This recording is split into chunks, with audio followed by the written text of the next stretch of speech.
I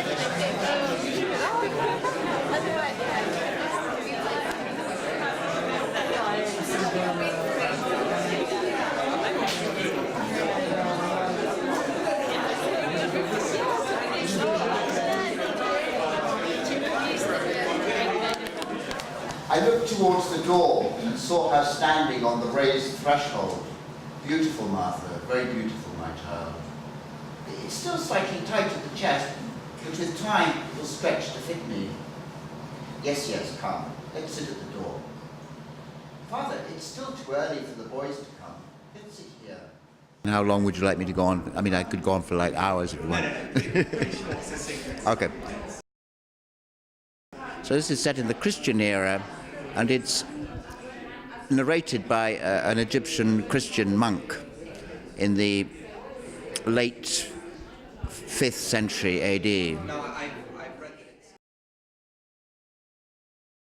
I start from the premise that people are pretty much the same everywhere, even in 5th century Syria, and that we can easily share the same emotions, and I don't think it's problematic.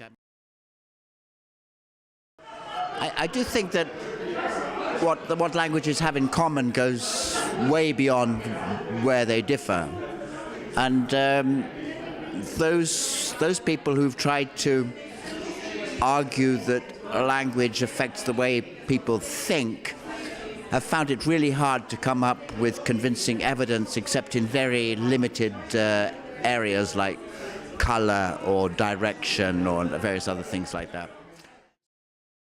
I studied Arabic a long time ago, and I used it mainly as a journalist for 30 years or so.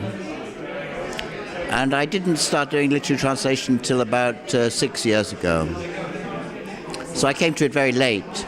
But I feel that I think the journalism is actually quite a good training for writing, because it teaches you economy and precision.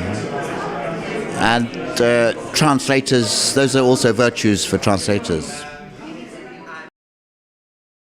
There definitely has been, and it was particularly strong in the late 2000s.